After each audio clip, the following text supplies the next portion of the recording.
Here is the voice of the working class, Rick Smith.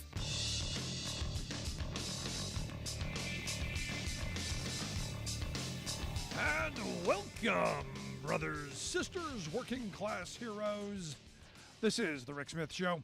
Thanks so much for being here today on the big program. Lots to get to, lots to talk about. I want to spend a little time talking about my weekend. Had a great weekend. Spent a little time up in New England. A friend and my son and my daughter, we went away, went to see a concert in Boston, made our way up the coast, up 1A into Maine, saw light towers. But what we saw was, well, traditional New England. And as someone who likes labor history, as someone who wants to learn as much as I can about labor history, being in that area, where, the 1800s, textile mills were huge in that part of the country into the early 1900s. And we made our way into Lawrence, where the Bread and Roses strike, that whole area, the whole Lawrence, Haverhill, Methuen, that whole area right there, where you had all of these textile mills. And what's interesting, we went to a number of these places, Saco, Maine, and Lawrence and Lowell, and just as we had gone to former textile strongholds of the past, think of Reading, Pennsylvania being another one. What they're now doing with these spaces, these enormous facilities, the enormous buildings that, when I was last in Lawrence was like 30 years ago. They were basically all just crumbling. I mean, the windows were being all broken out. It was just abandoned kind of buildings that, from the outside, you saw nothing but desperation. And now there's some investment going into to build these up, make high density living, some kind of light manufacturing, light commercial, art kind of things like a lot of communities have done. And there's some activity, and that's a good thing. But my mind went to this place of remembering the Bread and Roses strike and remembering the history that went through there. And one of the things that my mind kept going back to is one of the things that led to the desperation and the exploitation in places like Lawrence and Lowell, and name the textile mills. The advent of mechanization, of machinery, of assembly line work, where you took skilled craftspeople and you basically made their skill worthless, because now you can bring in a whole bunch of cheap immigrants to do assembly line, piecemeal kind of work for poverty wages. And look, the capitalists of the era, they didn't waste any time in going to a more exploitive model. But as I was looking through this, and I was thinking about the history of all this,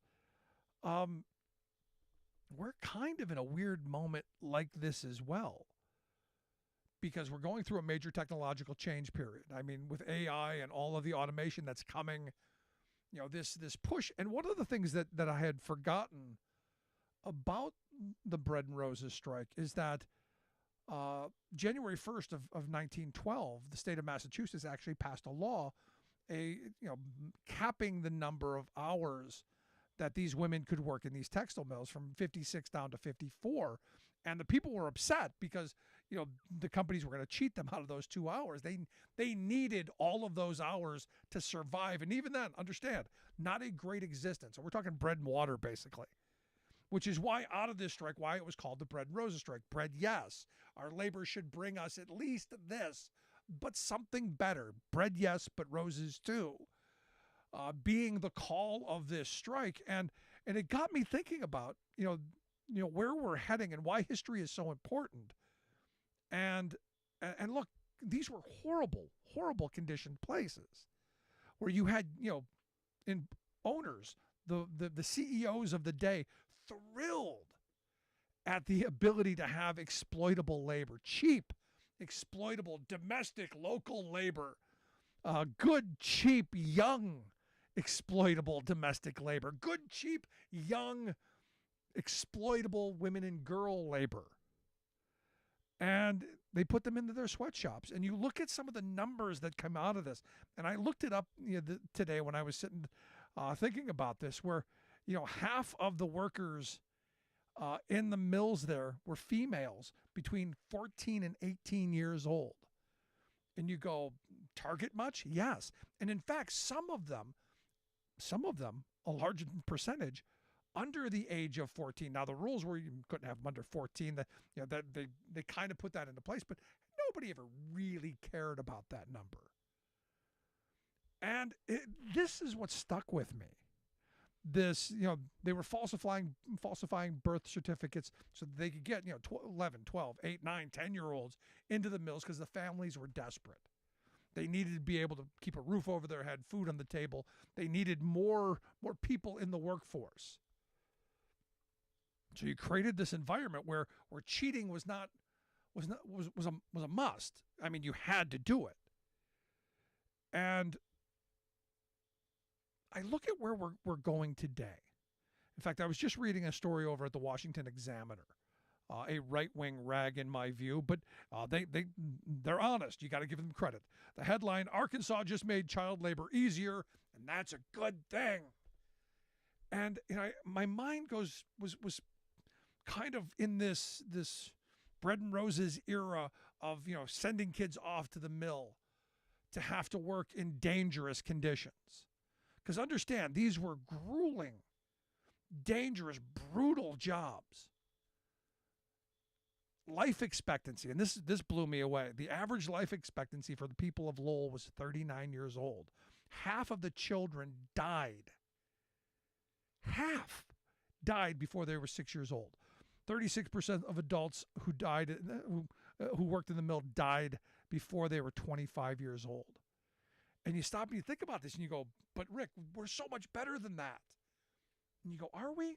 When you look at the fact that, in fact, I was just reading this story before I went on air, that we have a pregnancy death rate 10 times higher than Australia, than Spain, than Japan. Again, remember, we're the richest country in the world at the wealthiest moment in history. Hands down. And yet, what are we doing legally? Arkansas just made it easier to put people to work. Now, the article goes into, well, when we were kids, everyone had paper routes and everyone did these jobs. And look, I'm all in favor of teenagers having those kind of learn life skills, show up on time, do a good job, be committed, follow through, all of those lessons you learn as a young worker. Absolutely on board with it.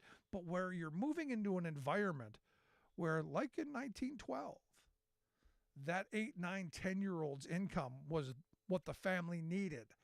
The family was desperate and needed this. Now understand, we're moving into a technological change era. There's going to be a lot of friction. There's going to be a lot of turmoil. And I see states kind of just making it a little bit easier. For instance, have you seen any of the economic reporting coming out that's saying that Americans are carrying much more credit card debt, more car loan debt, and the other side of that, having less savings? Now, again, a lot of this has to do with inflation and just how crazy the inflation rate has been and how it's harming working families. And people are just struggling to keep up. It seems to me that as we're doing this kind of stuff, just loosening the rules a little bit. So, yeah, in Iowa they're advocating for kids working on the kill floor of the poultry factories.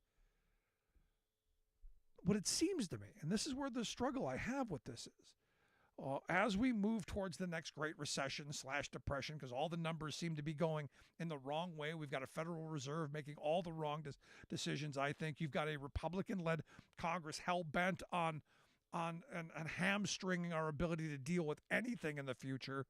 And you've got a greedy corporate special interest going up more for us and screw everybody else. It seems like we're heading back towards some pretty negative times. And now I'm looking at the easing of child labor requirements, and I'm looking again back at this history and remembering where we came from. Now, again, what's that saying? Those who don't learn history are doomed to repeat it. I fear we're dooming ourselves to to repeating some of the horrible things of the past.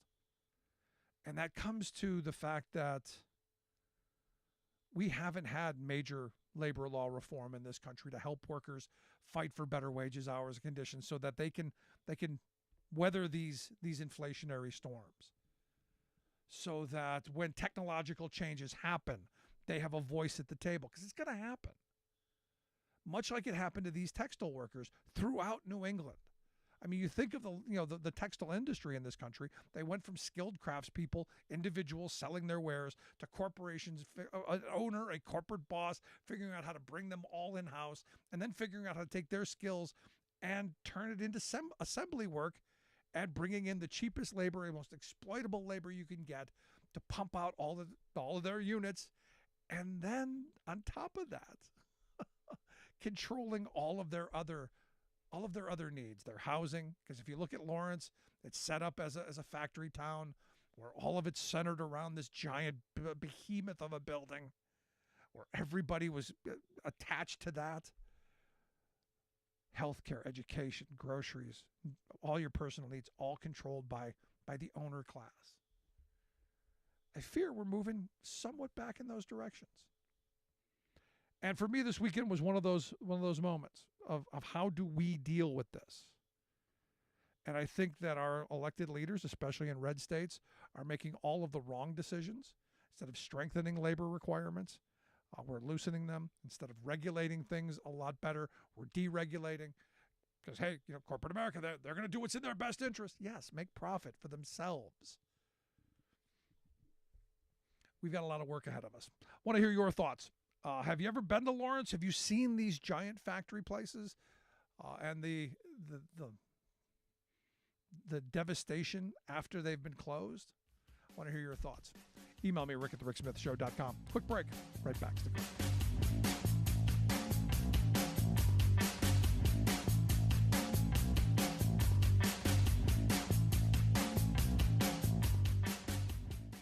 We are AFGE, the American Federation of Government Employees. We represent 700,000 federal and D.C. government workers who are the vital threads of the fabric of American life. We support our nation's military. We take care of our nation's veterans. We protect our nation's borders. We respond to our nation's crises and natural disasters. We provide services to our nation's seniors. The American Federation of Government Employees. We work for America. The phone lines are open. Give Rick a call at 1-866-416-RICK. That's 1-866-416-7425. We are AFGE, the American Federation of Government Employees. We represent 700,000 federal and D.C. government workers who are the vital threads of the fabric of American life. We support our nation's military. We take care of our nation's veterans. We protect our nation's borders. We respond to our nation's crises and natural disasters. We provide services to our nation's seniors. The American Federation of Government Employees. We work for America. Welcome back to the Rick Smith Show. Now, here is Rick Smith.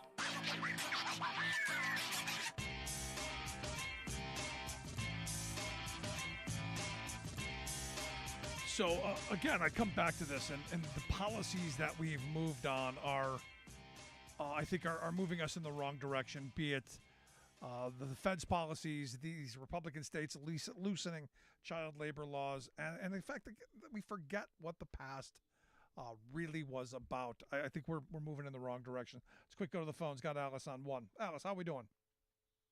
We're doing okay. I just wanted to say that when they start doing these things, obviously, education is going to be lacking, and of course, obviously, that means that these children are going to be stuck in these low-paying jobs. And then if there's a crash, if something happens that these industries are no longer in that specific area, then they're going to be out of a job. So I'm going to assume that the next thing that we're going to come up with is workhouses.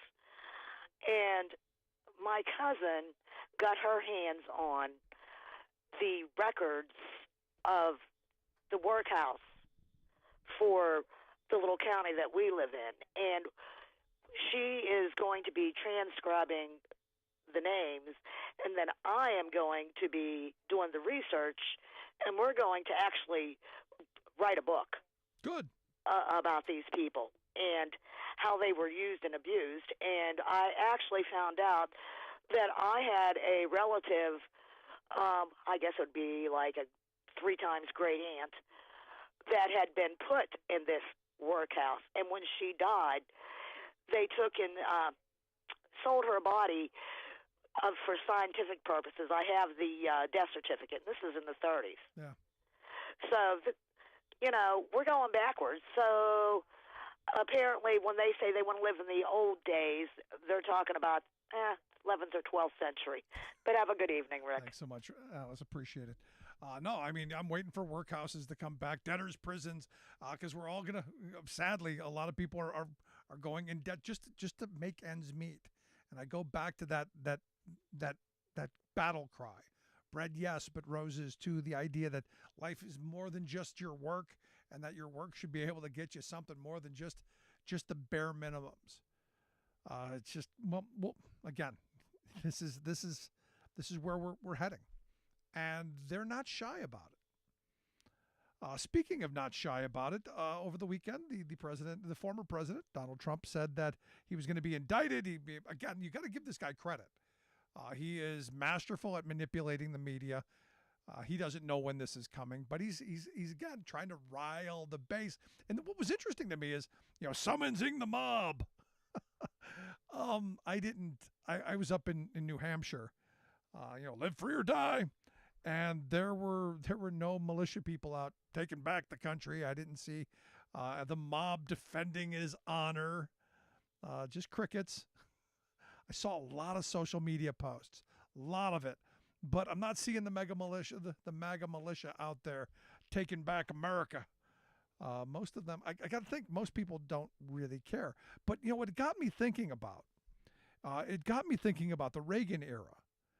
And over the weekend, a story came out over at the New York Times.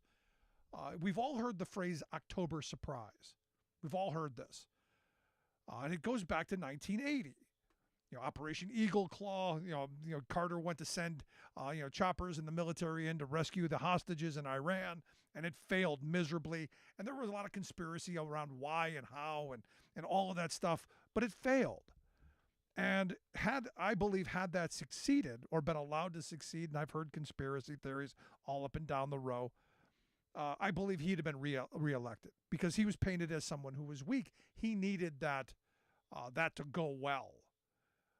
And it was always believed that George H.W. Bush, former head of the CIA, and a number of Republican operatives were going throughout the Middle East making promises to Iran and to other diplomats saying, don't release the hostages, tell that group that's holding our hostages, just those 53 people, just hold them a little bit longer. Just keep holding them. Don't give Carter the win. Just hold them a little bit longer because Reagan's going to give you a better deal. You're going to get more out of Reagan than Carter was willing to offer. Because remember, the mantra has been America doesn't deal with terrorists. America does not negotiate. I'm sure you've heard this 1,000 times. And yet what we found out is the Reagan era was all about negotiating with terrorists. The Iran-Contra scandal was nothing but us giving, arms for drugs. I mean, it was, again, this is another one of those moments where in the years past, it was all conspiracy. Oh, it was all whispers. No, it's been proven. In fact, you had, 138 of Reagan's people, his cabinet members, his campaign people, investigated, indicted, or convicted. His was the most corrupt administration. I would even argue more corrupt than Trump was, because it wasn't Trump's people breaking all the rules. It was just Trump himself. And I still remember the testimony of all of these people, whether it was Ollie North or Reagan himself. Reagan himself, when questioned about Iran-Contra, I think it was like 120, 124 times. He did the I don't recall. He didn't plead the fifth. He was like, I didn't recall. I don't recall. I don't remember. I don't recall. I don't recall. And that was everyone going, wow, she's got dementia. It was one of these things we let it go. And then when he left office, we're like, well, yeah, he was corrupt. Yeah, there was all the drugs for arms things. Yeah, he was corrupt, but yeah, he's gone now. Let sleeping dogs lie. That was the phrase I heard most often. Well, over the weekend, you had a New York Times article that came out that said this former Texas Lieutenant Governor Ben Barnes has now come forward and said, yeah, back in that time period, I was being, marched around by former Texas Governor John Connally. We did this trip throughout the Middle East, and guess what? We asked a bunch of Arab leaders to communicate to Iranian officials, telling them what? That they shouldn't release the hostages because Reagan would give them a better deal. Now, this is 43 odd years later. This is a long time past. Let sleeping dogs lie. It's 20 years since we invaded Iraq on a lie. A presidential administration lied, bold-faced to us. George H.W. Bush going into Iraq because of Kuwait. That was a lie. I still remember the moment that I questioned whether we should be going in or not going in. And I still remember the candy striper on 60 Minutes telling the story about how Iraqi soldiers were taking babies out of incubators, throwing them on the floor. And yet she wasn't in the country. Her testimony was fabricated by a PR firm to gin up outrage. And you think about these things, lie after lie after lie. I was thinking about today, had those hostages been released, Carter probably gets reelected. You still have solar panels on the White House. We're moving further down the road on a green economy. The PATCO workers don't get fired. We have stronger labor rights, a stronger middle class. Carter doesn't go full on tax cut from 70% all the way down to 28%. Our debt is less than $1 trillion. It quadruples over. We don't do that. We are a completely different country. Completely different country because of, these kind of shenanigans. And you go, but Reagan didn't do it. No, but George H.W. Bush, who was head of the CIA, had the contacts to do it. And this is why I think it's so important to hold Trump accountable, because we haven't held people accountable for their lies and their crimes. And this is why people are so jaded about our political system, because we've all, they broke the law. Yeah, they did bad, but they're gone now. Let sleeping dogs lie. How much longer are we going to put up with that? I want to hear your thoughts. Is it worth indicting Trump? Is this something that should happen? Do you think he'll go to jail? Because personally, I don't. I want to hear your thoughts. Email me, rick@thericksmithshow.com. Got any questions, comments? By all means, angry responses to the top as always.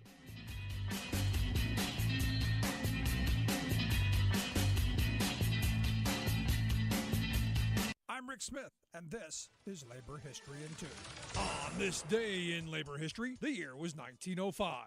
That was the day a boiler explosion destroyed the R.B. Grover shoe factory in Brockton, Massachusetts. The boiler exploded as workers arrived for the day shift. 58 workers were killed and another 150 were injured. The boiler reportedly shot up through all 3 floors and the roof of the building. The floors collapsed and the walls caved in. Those who survived the initial explosion were fatally trapped by debris and machinery. Fires spread rapidly throughout the plant, ignited by broken gas lines and industrial solvents. The entire block, including nearby homes and businesses, were leveled to the ground. Many of the dead were never positively identified. The Leather Workers Union provided financial assistance. So did R.B. Grover, who was ruined financially by the disaster. Boiler inspectors concluded the explosion was caused by a manufacturing defect that was virtually impossible to detect. The courts held no one liable. By 1890, over 100,000 boilers providing steam heat were in use. Over 2,000 had exploded during the 1880s alone. The American Society of Mechanical Engineers had been in existence for some 25 years by the time the boiler exploded at Grover. They had released some guidelines, but it was clear that inspections were rare and standards were needed. The public outcry only grew in Massachusetts after another industrial boiler explosion occurred the next year. The state passed measures establishing rules of operation. By 1914, the American Society of Mechanical Engineers had successfully pushed back against manufacturers and railroad managers who opposed boiler regulations. They published the first edition of the National Boiler and Pressure Vessel Code. A national board of inspectors soon followed. Since then, regulations ensuring safe operation and maintenance have saved countless lives. Exciting news, people. Utopia is on the rise. Space Commander Elon Musk has announced that His Magnificence, i.e. him, intends to construct his very own private town on 3,500 acres of farmland near his new Tesla plant southeast of Austin, Texas. More than a town, Musk explains that he will create utopia in Texas, promising an ecological paradise where his Tesla workers can live and do fun things like swimming, pickleball, and paying rent to him. The gabillionaire is certainly rich enough to erect his own Muskopolis, but alas, the Utopia name is already taken. Indeed, I've been to Utopia, Texas, a small town west of San Antonio that was founded in 1855 by, cover your ears, Elon, Swiss socialists. Of course, history shows that a company town is ruled by the company, not by residents, much less socialists. And Musk has made clear at Tesla, Twitter, etc., that his personal whims rule over workers, consumers, our environment, and even truth. Which brings us to that ecological workers' paradise he's promising. Even as one arm of his empire was extolling his vision of a Garden of Eden situated along the beauty of the Colorado River, another arm was scheming to pollute it.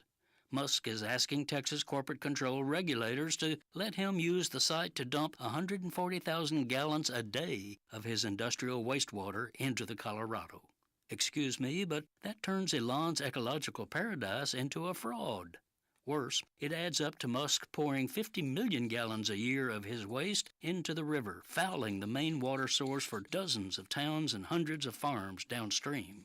This is Jim Hightower saying Musk wants to extend the long sordid history in our country of company town hucksters, and his latest Texas scam is proof that we should never trust a billionaire promising us paradise.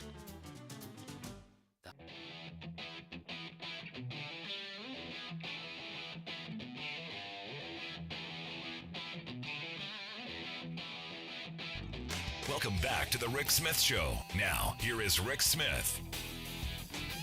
I gotta tell you, I find this whole Trump thing to be quite amusing on a number of levels, but it is political theater. It is compelling TV, especially when you had Roger Stone and Mike Flynn, evidently with the Pastors for Trump holding a prayer vigil, and I find it hysterical that even that Stone's out there saying we prayed together on the phone.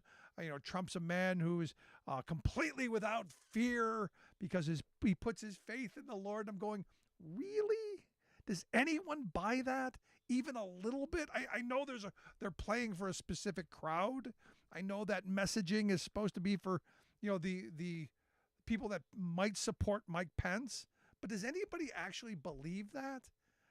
But again, he wasn't a top-rated TV star for no reason. He knows how to get attention for himself. And here to share some thoughts on where we are and who's making money. Because again, I go back to Rupert Murdoch. It's not about red or blue. It's about green. And well, for all the clickbaiters out there, Trump is nothing but green. That's why I asked my good friend Craig Herring to come share some thoughts. Craig is the research director over at Media Matters, MediaMatters.org, the website if you want to check out the work that they do. Craig, thanks for taking time for us. Yeah, thank you for having me again. So I'm looking at this, and my first thought is, wow, it really is all about the money. Rupert Murdoch was right, Les Moonves was right. It's about the cash. He brings in cash because he's got compelling content. Yeah, and for those of you who are trying to get caught up here, just in the past couple of days, over the past few months since the start of 2023, we've seen Trump get reinstated on the big social media platforms. First was Facebook, and then Twitter, and then last Friday in the afternoon, he was reinstated on YouTube.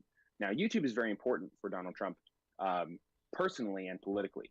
YouTube has allowed him to put out his campaign messages, which is very important to his actual communication strategy, his paid strategy, and his viral strategy. But YouTube also is important to him personally because it allows him to bring in fundraising for his campaigns, so that Donald Trump isn't as rich as he claimed to be. He did not self-finance his campaigns. He cannot self-finance his re-election bid in 2024.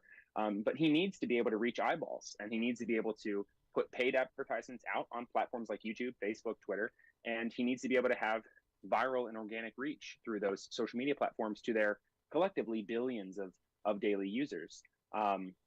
It is absolutely vital to his financial and political prospects to get back onto YouTube. And it's not an accident that the day, March 17th, that his YouTube account was reinstated and fully authorized again, he posted for the first time on Facebook since his reinstatement. Donald Trump's first post on Facebook since he was temporarily suspended from the platform in the wake of the January 6th insurrection was just 2 words and a cleverly edited video that was a sort of homage to how long he'd been away and how complicated it was for him to come back. And it just was 2 words: "I'm back." Now, if you're a basketball junkie like me, you'll know that was cribbed directly from Michael Jordan, who on March 18th, 1995, announced that he was coming back to the NBA. And returned for part of the season for the Bulls, and they went on to three-peat again. I'm a huge Michael Jordan junkie and a big basketball head, so I saw that immediately. He picked the date intentionally, but he put his "I'm back" statement out on a Friday instead of a Saturday, so that it wouldn't be completely buried and get some news. And it was smart. It came out at like 4:17 p.m. and it dominated the news for the rest of the day. It was all over the internet, and that's how he gets us. The man, like you said, he was not a TV star on accident. He really, really understands the media. He understands earned media, most importantly. It's just that he, as a person, is a shocking president and a terrifying political leader. But as a media property, like you said, he's incredibly valuable, and he's good at that. He's good at making money, and he's good at making money for those platforms, and that's why they're letting him back on. No, he's a master clickbaiter. There's no question about that. But the question then becomes the rest of us who are paying attention to this. Because a lot of people, as I just talked about a few minutes ago, we've gone through the Reagan era, we went through the H.W. Bush era, we went through the W era, and all the things that they did, we just once they left office, kind of said, never mind, they're gone. Let sleeping dogs lie. There's got to be a point where you go, enough already. I mean, we just saw over the weekend a guy, 43 years ago is now coming out and saying, yeah, that whole October surprise thing that you knew about, that yeah, we did that. You look at what happened 20 years ago with going into Iraq. It's not even a joke, not even a secret anymore. It's a joke that, yeah, we lied about the cartoon drawings and the weapons of mass destruction. Nobody's ever held accountable. And I think that's where this moment's different. Now, the hush money thing I think is ridiculous, but the phone call and some of the other stuff, somebody has to be held accountable for. Yeah. And, the hush money, it's ridiculous and not ridiculous, right? Like, it's a crime. Someone went to prison for it. Michael Cohen went to jail for committing a crime on Donald Trump's behalf. He was suborned to commit a crime, and so that makes Donald Trump a conspiracy in that crime. A conspirator in that crime. Donald Trump has always been a conspirator in that crime, always, since the very outset. And the reporting that we saw, first released by Trump himself, I believe on Saturday, letting his followers know on his social media platform, Truth Social, that he thought he was going to be arrested and indicted this Tuesday, March 21st. That sort of took the world by storm over the weekend and has been the dominant media narrative in the country over the past several days. And one of the arguments we're getting to see from commentators, particularly mainstream media commentators, right-wing media commentators, their argument it sort of boils down to what Jesse Waters said on television last night about Donald Trump, which is that it didn't happen, but if it did happen, it was good. And that's always how it's been, right? Like if you're a Trump supporter, you think, well, this shocking thing, this shocking accusation, and they always turn out to be true, this is false. But if it's not false, it's actually smart of him to do it. And actually, I prefer that he did it, and I wish everyone would do it that way. But only Trump can afford to do that. And that's where the right wing is coalescing with the Stormy Daniels hush money payments, and the potential tax evasion and campaign finance violations associated with that hush money, which is what Michael Cohen went to jail for. Trump was a co-conspirator in that. There are criminal penalties for crimes. Just because this isn't the worst thing he ever did doesn't mean that he shouldn't face consequences from it. But one of the things we're beginning to see from mainstream commentators is the argument that actually that Trump oughtn't or shouldn't face this first, or face this at all, because it's not the worst thing he ever did. Some people have pointed out that, say, like Al Capone wasn't sent to jail for all of the people he killed, or all of the assassinations that he plotted and funded, or all of the judges that he paid off. He went to jail for tax evasion. And this is sort of the Capone moment for Trump, if it's anything.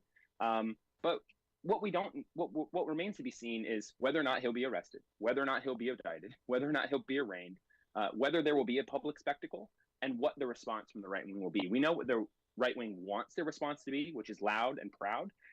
But if today's turnouts at these pro-Trump sort of flash mobs that were organized around the country in New York and in Mar-a-Lago, if today's turnout is anything indicative of what we can expect tomorrow or in the future, we saw reporting from Ben Collins at NBC News that reporters outnumbered protesters at these supposed pro-Trump MAGA rally Patriot blockade events. They're talking about putting a MAGA moat around Mar-a-Lago so that the police can't come and get him. And people are asking Ron DeSantis if he will obstruct the extradition of Donald Trump to New York City.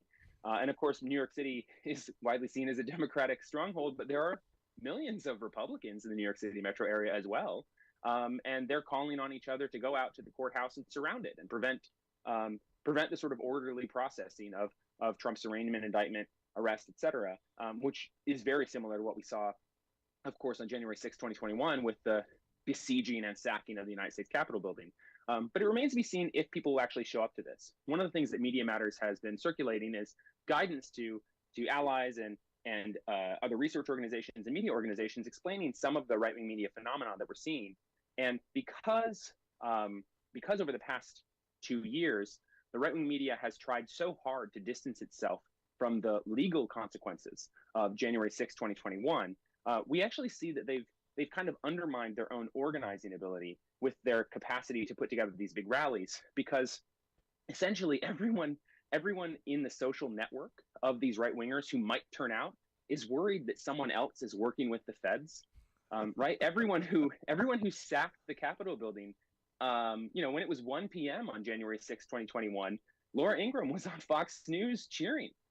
Tucker Carlson was tweeting his thumbs off. Lauren Boebert was saying this is 1776 again.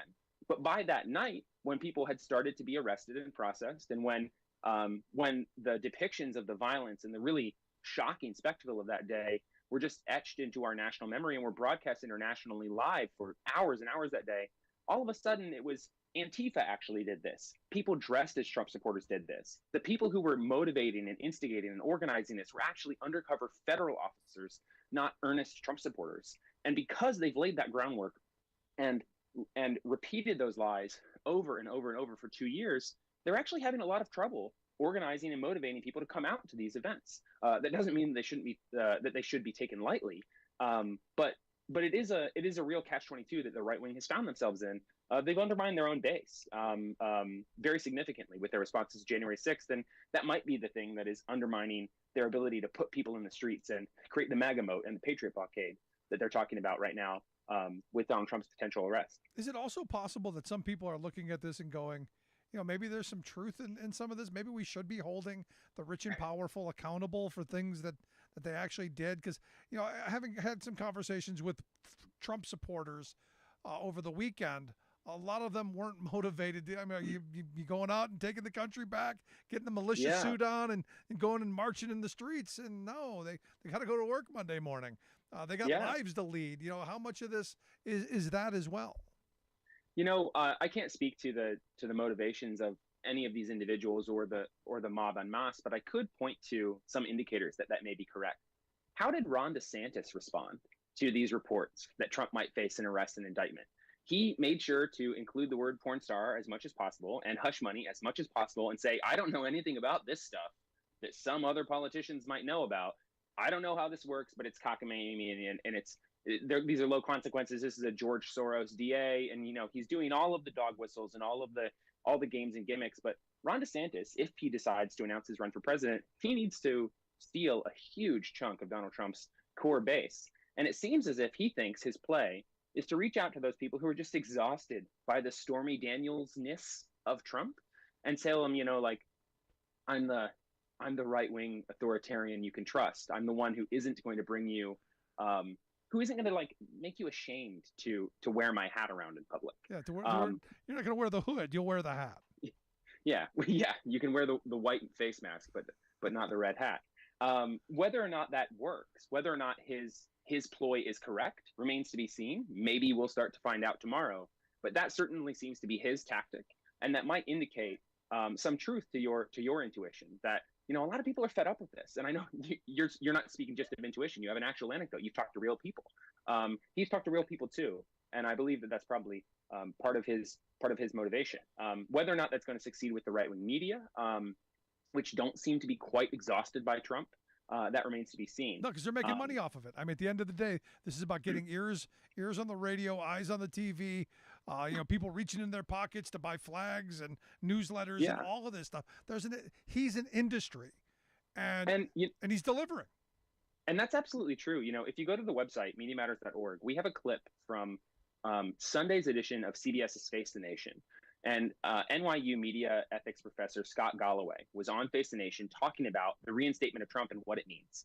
And he kind of cut to the chase. And he said, look, they're doing this because he's now relevant and potentially profitable for these companies. It's not an accident that when he became Mr. Irrelevant in the lame duck phase of his presidency, when his attempt to steal the election and overturn the results, when all those attempts had failed and the sieging of the Capitol had failed, it was only after the Capitol was cleared that all these companies suddenly, had their Damascus Road conversions and kicked Trump off their platforms because he was now irrelevant. They could move on. They didn't need him. But now that he's back, now that he's announced his candidacy, and now that he is the Republican frontrunner, whether or not he wins remains to be seen, but he's absolutely the frontrunner. Now that he's the frontrunner, they need that hundreds of millions of dollars of advertising revenue and organic growth and the user base that Trump promises and that Trump can bring. And that's why they're bringing him back. This is pure capitalism. This isn't a cartel. This isn't a collusion. This isn't the corporatocracy trying to instill their liberal agenda. This is just dollar signs. And I think that the clip we have on the website cuts to the chase very, very easily in less than 90 seconds. And frankly, he does a better job of synopsis than I did just now. No, absolutely. It's all about the money. And that's part of the problem with our media culture is they're feeding us not what we need, but what people want. And they want the horse race. They want the division. They want the chaos. And look, Trump thrives in chaotic. I think it was Chris Christie who said, Trump thrives in turmoil and chaos, which is why he keeps trying to create turmoil and chaos. It's what's worked for him. And the media benefit from that too. I think that's part of the reason also that we saw so many media over the 4 years of his administration talk about a potential change in tone and a pivot from Trump. We actually saw this. It was very peculiar and frankly kind of a ridiculous episode. This morning, a CNN legal analyst was talking about Trump's inciting posts that he made on Truth Social over the weekend. So on Saturday, it starts with him calling for protests. And if you're a Trump supporter, the protest, that means J6, right? That means siege to the Capitol. We know what that means. We saw it happen. Yep. So on Saturday and Sunday, he's calling for protests. But on Monday, he wasn't calling for protests. He was talking about George Soros. He was spreading conspiracies. He was asking for the police to not show up to work and to not help their corrupt Democratic politicians arrest and indict and arraign him. But he wasn't specifically calling for violence in, quote, all of his posts. And CNN latched onto that. And the reporter, who otherwise was reporting all of the dangerous stuff that Trump was doing, all of the incitement that he was posting, and she said, maybe that's an indication that some people in his orbit are getting through because all of what he posted wasn't violent. And it was like, even in that instance, this person is kind of grasping for the pivot, the presidential pivot. It's never coming. No. Look, when he was in office, I'd have people come on and say, oh, he's going to resign any day now. And that was like for the whole thing. And I'm going, he's never resigning. I remember all the people, Mueller's coming, Mueller's never coming. And I kind of feel the same way in this moment. Look, there might be indictments that are brought down. But ultimately, I don't see him going to jail. I just don't. No. I don't feel like being Charlie Brown again and again and again. Yeah. And we all feel like that. I've been talking with some of my colleagues about that for a long time. There was a time I thought the Access Hollywood tape, like a lot of media observers, journalists, people watching that October 6th, 2016, we thought that was the end. Yeah. Right? David Fahrenthold had just uncovered the thing that was going to destroy Trump. And the thing is that for a few days it was, but then what happened is WikiLeaks came out with their hacked email dump. They reclaimed the narrative. James Comey produces his Halloween dated letter, reinserting Hillary Clinton and the word FBI investigation into the narrative, and the rest is history. But I think this is actually an important potential point. You know, a lot of people have become very nihilistic about Trump. They think nothing matters, nothing affects him. But these things actually do affect him quite a lot. And if you ever were to track his actual polling numbers over the course of his 4 years in office, or his public polling now, he is really affected by these big scandals. They do, he stays within a tight bar. He never drops, the bottom never falls out like post-Iraq War George W. Bush. But these big things do affect him. And remember, he lost. Not only did he only get, 45% of the vote when he won, he got an even smaller vote share as an incumbent president, and he lost. And he lost a bunch of red states that hadn't changed in 30 years. So this stuff does affect him. Yeah. And if it's going to affect him in the public, we might not see that for a year and a half until Election Day 2024. But being indicted matters. The looming indictment for Hillary Clinton, which never came, absolutely mattered. It absolutely affected the elections. Real indictments at the city level in New York's district attorney, at the county level with the Fulton County prosecution over his attempt to defraud the election in Georgia, or potential federal indictments for his role in January 6th or other federal crimes that the Justice Department is currently looking into. I think those will matter. Will they make the bottom fall out? Will they cost him the primary? Who knows? But will they cost him a general election? That's entirely plausible, because we've seen these scandals pile up before. Yeah. This is the reason he lost. My hope is he gets the nomination and he gets crushed in the general. But again, I know I'm not supposed to wish that out loud, because it could go the other way, and that's where we will see. But Craig, I appreciate the time and the thoughts. Great stuff as always. Thanks so much. Yeah, thank you for having me. Our good friend Craig Harrington. Make sure to check out their website, MediaMatters.org. We'll get links out on social media. You can take a look at that. Going to take a quick break. Right back after this. Stick around. Listen to The Rick Smith Show. For working people of the talk.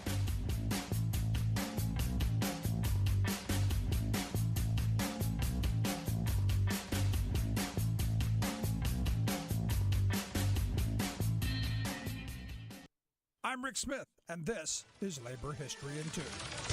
On this day in labor history, the year was 1854. That was the day that the founders of what became the Republican Party met in Ripon, Wisconsin. The idea was to form a new party, opposed to the Southern labor system based on slavery. That July, the Republicans held their first convention in Michigan. Their motto became free soil, free labor, free men. But as historian Eric Foner has explained, proclaiming the superiority of free labor was easy. Implementing that vision proved more troublesome. Women and free black residents living in the North often found it difficult, if not impossible, to find safe, good-paying jobs in the so-called free labor system. 2 years after the new party was founded, Republicans ran their first presidential candidate, John C. Fremont. Fremont was a military man, explorer, and map maker of the American West. He carried 11 northern states, but failed to win the presidency. The next election, Republicans nominated Abraham Lincoln. Abraham Lincoln won 18 northern states, and for the first time, a Republican sat in the White House. With the victory of a free labor candidate, the country stood on the brink of civil war. The question of slave labor would be settled on the battlefield. In his first address to Congress, President Lincoln declared, "Labor is prior to and independent of capital. Capital is only the fruit of labor and could have never existed if labor had not first existed. Labor is the superior of capital and deserves much the higher consideration." Given the thoughts of the first Republican president, could you imagine a leader in the Republican Party making such a statement today? You're listening to The Rick Smith Show, where working people come to talk. So JJ just sent me an email. Why in God's name would you want Trump to win the GOP primary? Look, I think he has to be beaten at the polls and soundly. I think it has to happen again, and it has to happen in a big way. Or we're going to continue to have these, everything was stolen from us, this victim complex that the right has. And look, I ran into it over the weekend, where I ran into some people who were like, Trump was cheated. Trump was cheated. I'm going, no, like 60 hearings. We exhausted they exhausted every court option possible. There is, they're there. I know you believe, but the reality is what the reality is. And this is where I think, look, if it's not Trump who gets beat in 2024, I don't know that you can move forward. Because here's the thing, and this is the important point in all this. We are a polar divided country right now. And the thing is, there are things that we agree on. The problem is we're being told different things. A perfect example. A listener sent me this Jordan Peterson video. I'm not a big Jordan Peterson fan. I'm not in either camp. I'm not in I definitely don't love him, but I don't hate him either. It's the same thing with Andrew Tate. I'm not in oh my God, he's a great, and I don't hate him either. He's got some interesting things to say. I don't agree with many of them, but there's a kernel of reality in some of it. One of the things that Jordan Peterson said is he's talking about, the prices of everything going up. Fuel's going up and food's going up, and they're doing this on purpose. And he asked the question, how much short-term pain are you going to be required? All of this pain and all this suffering because of this. And he used a phrase, Deloitte-style moralists, which I guess this now is the catch-all for, the LGBTQ plus folks, for environmentalists, anyone who's saying, we should make changes to accommodate, the less fortunate, to accommodate the poor, the needy, whatever the group is, he's lumping them together. And, never mind the fact that, food prices go up, shelter's going up, energy costs are going up. It's capitalism. Welcome to capitalism. Now he's trying to say, no, it's this Deloitte style moralism. It's because of these PR firms that do all this stuff. You go, no, it's capitalism that does this stuff. And again, this is where the right and the left can agree. Energy prices are too high. Wages are too low. Things are not right. But the Jordan Petersons and the folks on the extreme right, they're pushing their narrative. And their narrative is things are bad because we give equal rights to others. Not the fact that we've got greedy capitalists who are robbing us blind at every opportunity. Just an interesting moment. Want to hear your thoughts? Email me, rick@thericksmithshow.com. Quick break. Right back.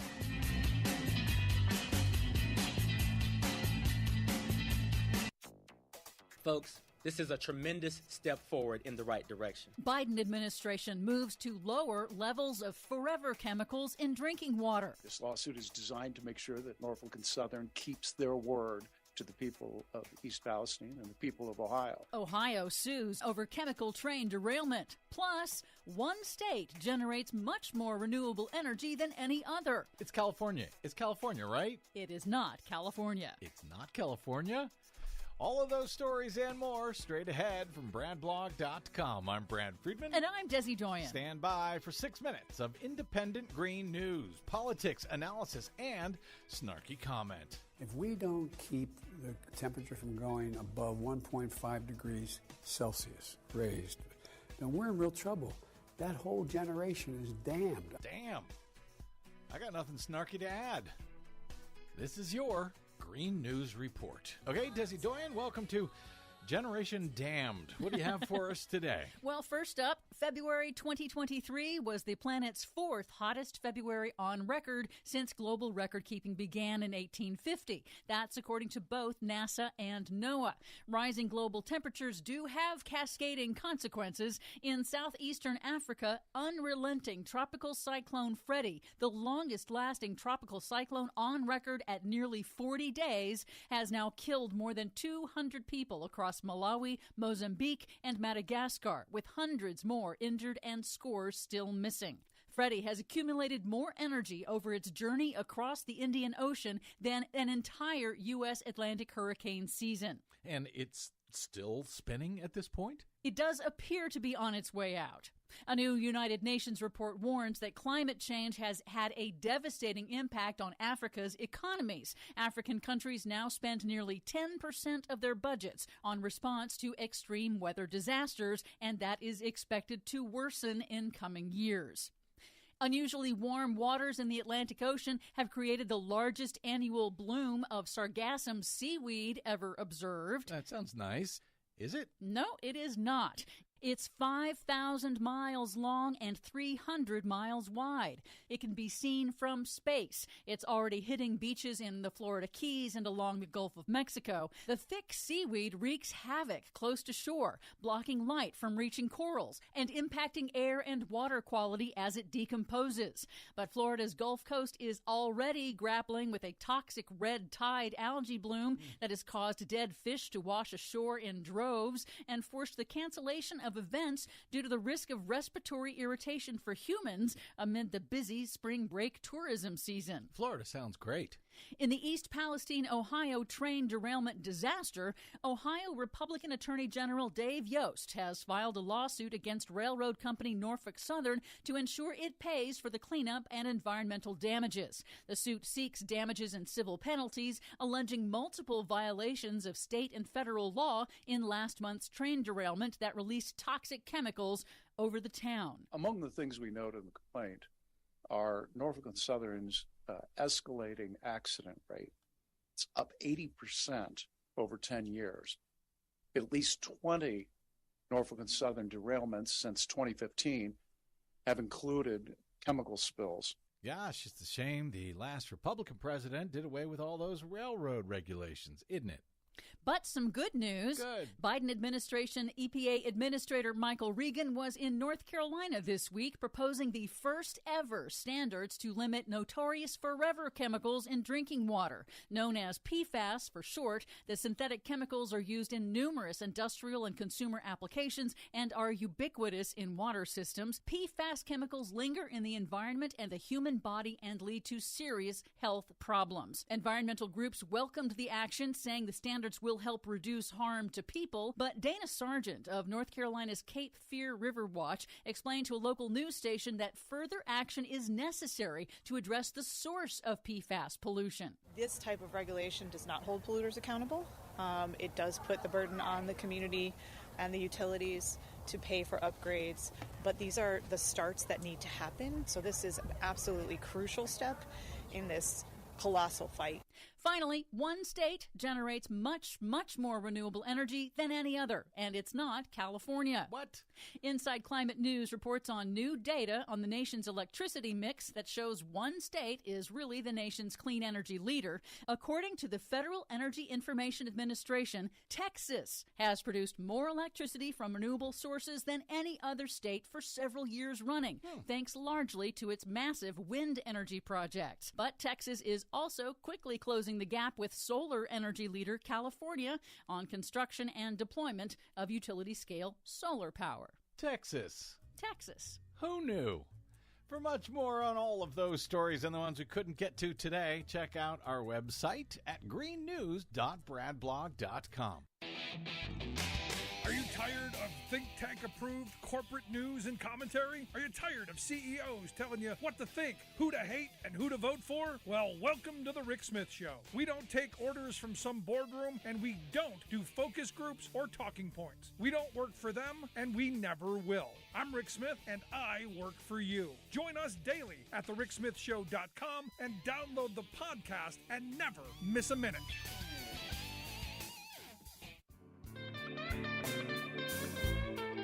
Welcome back to the Rick Smith Show. Now, here is Rick Smith. So it's interesting looking at all the names that are coming out saying any indictment of Trump is only going to help him. Lindsey Graham said that the Manhattan District Attorney has done more to help Donald Trump get elected president than any single person in America today. And look, I go back to the reality is, I don't think he's going to go to jail. It's just my thoughts. But at some point, we do have to hold these people accountable. Like I said, we didn't hold Reagan accountable, didn't hold H.W. Bush accountable, didn't hold W accountable. Maybe it's time we start doing this, so maybe people stop criming. Just my thought. And here to share some ideas and thoughts on where is it going to happen? Will an indictment come down? And is it a big thing? I've asked my good friend Renato Mariotti to come talk with us, former federal prosecutor and host of the It's Complicated podcast. You can find it wherever you find your favorite podcasts. Renato, thanks for taking time for us. Absolutely. Happy to be here, Rick. So let's start with this Lindsey Graham's thought that, hey, this one guy, this Alvin guy, done more to help Trump than anybody in 2024. Well, I mean, he obviously doesn't have very good campaign staff if the most helpful person is a prosecutor in Manhattan, right? I'm not, who knows?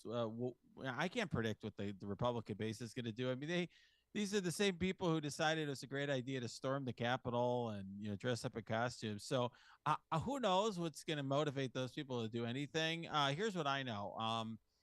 We should evaluate what prosecutors do, in my view, through a legal lens, not through a political one. If there's some reason why we think that they're acting inappropriately, then fine. We should call them out on that. But otherwise, prosecutors shouldn't be trying to play politics. The people who do that, like James Comey, they create more problems than they solve. Looking at this, the Stormy Daniels thing, I mean, Michael Cohen went to jail for this. So somebody has gone to jail for this already. Is this something let's put this in your lap at this moment? Is this something you pursue?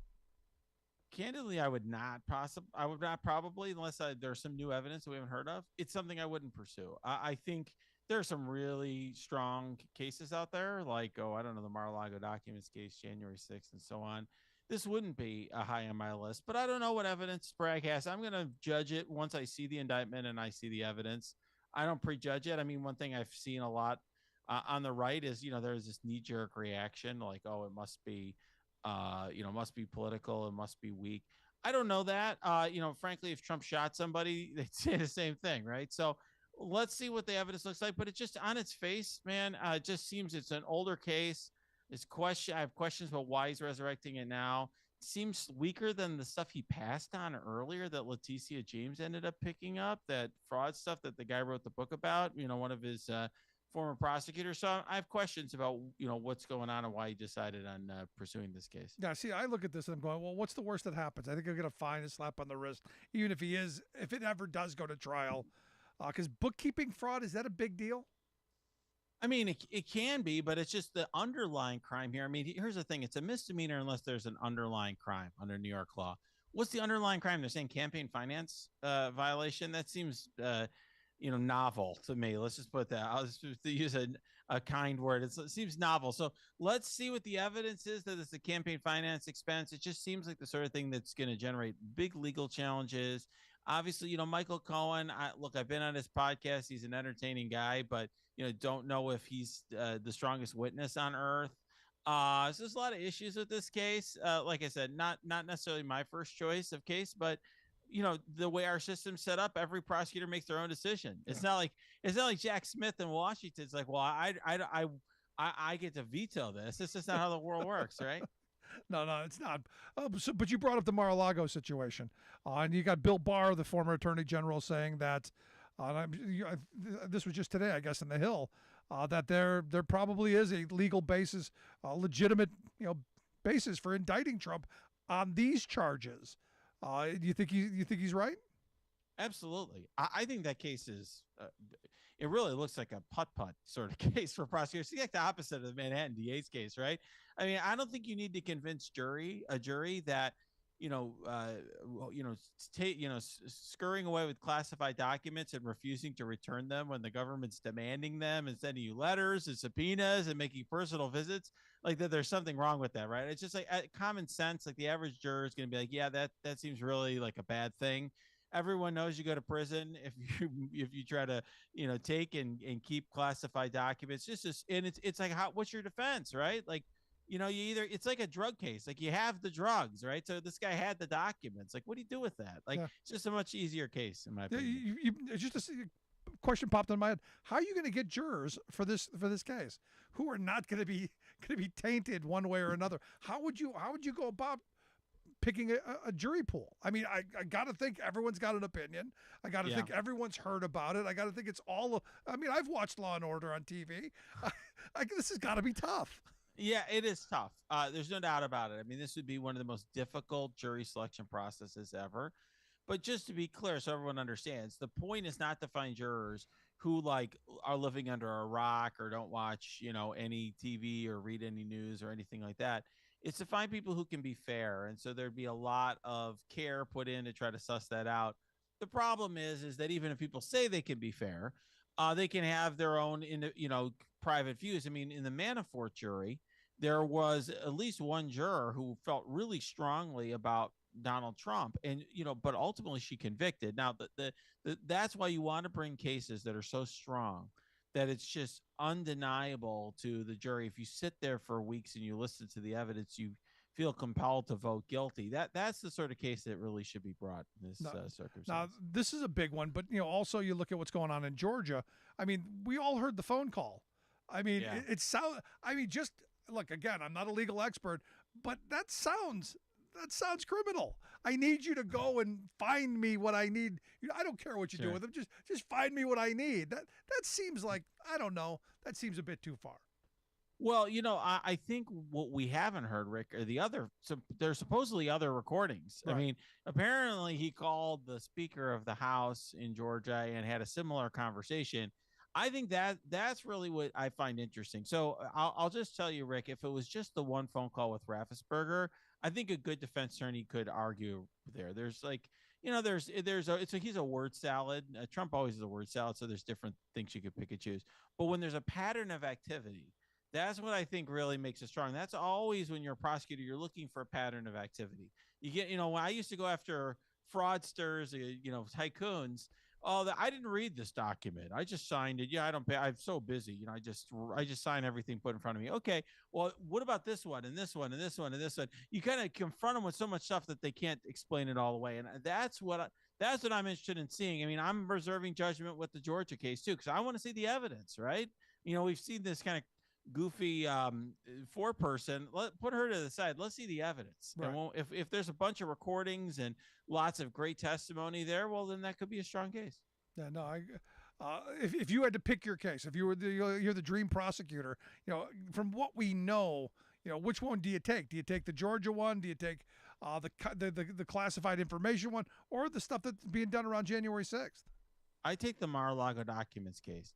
One thing there's a debate amongst prosecutors whether you try to charge everything or you just try to charge the strongest count. And I've always been on the side of trying to have a narrow indictment that charges the strongest case you have. And then once you get to sentencing, you can throw all the other stuff in front of the judge. At sentencing, you can say, hey, by the way, this guy also incited this massive attack on our Capitol. He's a liar. He obstructed justice. He had this hush money payment. You can throw all that in front of the judge. But let's get to sentencing first. Let's get that conviction. And to me, the documents case is so straightforward. That's the case I would pick. Yeah, because I look at this, and again, as a little earlier, I talked about going back to 1980 with the October surprise, and I don't know if you saw the New York Times article over the weekend where Ben Barnes came out and said, all of that talk of hold on to those hostages until Reagan becomes president. Yeah. That actually happened. And, it's amazing how all of those things we used to know and, we believed, it's amazing how that's actually true. I mean, 20 years ago, we went into Iraq on a lie, and we never hold anybody accountable. So for me, I'm looking at this moment of, look, I want the accountability part of this. And I can understand that. And you're right that there hasn't been a lot of that. One thing that I appreciate about you, Rick, you've seen enough of the world here. You're a realist enough to understand that life isn't always fair, right? Sometimes people, lie us into a war, and even now we have bipartisan agreement that was a mistake, but yet there's no accountability for that, right? People still applaud when George W. Bush walks on stage or whatever, right? He's not held accountable. He's doing his paintings, and everyone treats him with a lot of respect. Where's the accountability for all those aides of Richard Nixon who, for example, we're trying to drag on the war in Vietnam, that sort of thing. So yeah, very problematic, but that is part of our history. And I think here, I can understand why people want accountability, but just, you have to, you don't always get what you want, right? To paraphrase a great song. Yeah. You listen to the Rick Smith Show here with Renato Mariotti, former federal prosecutor and host of the It's Complicated podcast. Wherever you find your favorite podcast, you will find It's Complicated with Renato. We'll get links out on social media, how you can take a look at that. I want to change topics real quick because I saw this thing. I'm sure maybe you saw the George Will article. There was a to-do at Stanford Law School.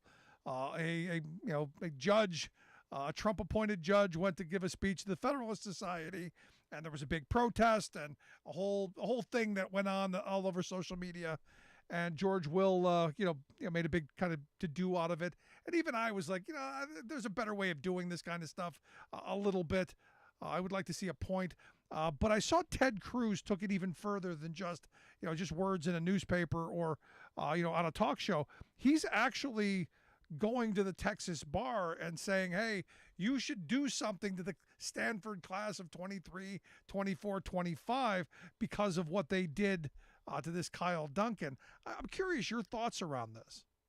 I watched the video. I mean, look, I am very big on civility. And frankly, I do think that the student should have been quiet and let the guy talk. I will just say the judge does take very strident views that not just you or me, but I think many Americans, maybe I would assume most Americans would disagree with. And I think there's this element, there's a lot of folks who are on the right who are this way. They want to needle everyone. There's this element that they want to get attention, right? They want to kind of thumb their nose at you a little bit. And I think, he was asking for that a little bit as well. That said, I also think that it's remarkable that we have a United States senator who thinks his priority is to try to ruin the lives of a bunch of 4-year-olds, 23-year-olds. It's really, I think, a bizarre fixation that the right has on, I would say, very small percentage of people on the left. It's, if you watch Fox News, occasionally I try to watch Fox News or listen to talk radio. They're always focused on like these very small fringes of people on the left. And it's like, what about all these problems we have in this country? I mean, Ted Cruz is not concerned at all about, banks that are collapsing. What's this? What about all these people who are out of work or having trouble making ends meet? Instead, he's sitting around, obsessing about a bunch of kids and their careers. He's going to try to stick it to a bunch of Stanford law students. I mean, seriously? Yeah, I mean, it's crazy. Now, look, I think they have the right to protest, and good on them for doing it. But in that moment, in that place, me personally, I ignore him because you don't want to give him the attention that he got because now he's famous. Before that happened, nobody knew who Kyle Duncan was. Nobody. And they gave him the fame that he probably wanted, and they got a little attention. So it's this attention seeking that I have a problem with, and there doesn't seem to be any point to fix things or any way to move things forward. It's just all about the outrage. That's where my struggle is. Yeah, I have to say that so much of the right now. I mean, one thing, Rick, I just have trouble. I'm going to let you in on a secret. I actually follow hundreds probably of right-wing Twitter accounts. I'm very interested in what they're doing all the time because I'm trying to understand what's going on over there. and they're motivated and focused on such trivial stuff all the time. And it's really hard for me to understand like what policy positions, if anything, actually motivate these people. I don't think it's about that at all. It's just No. purely like a cult, and it's focused on they're angry at certain groups of people, and it's really just focused on that. See, I take it down to an even simpler level. It's about the outrage candy. They need to be fed heavy doses of outrage candy every day so that the clickbaiters out there can make money. It's again, it's not red or blue, it's green. And for me, I look at these people who are nihilistic in their political beliefs. They don't care about policy. They don't care about making lives better. They care about making money. And if that means using people on either side of the political equation, they're going to pit them against each other every single time. And we fall for it. And this thing at Stanford is a perfect example of that happening. Two outrage machines going after each other and not getting anything done. Yeah, very. It's just disappointing to me. I got to say, Rick. Where our country's at right now. I was in a Twitter space earlier today with all sorts of right wingers shouting everyone down, interrupting. I see that with, frankly, some of my own, family, people that I've known for years. There's a lot of disinformation out there, a lot of hate that has been sown. And I am really concerned about that long-term impact on our country that I think certainly Trump contributed to, but there are underlying forces there before that. No, there's look, and the thing is when you talk to people individually, when you get away from the social media, you get away from the groupthink, individually, I think people agree on most things. People want good schools, safe neighborhoods, good jobs, health care, retirement security. We all want kind of the same stuff. It's just getting to those places and then the outrage candy that's fed to us along the way.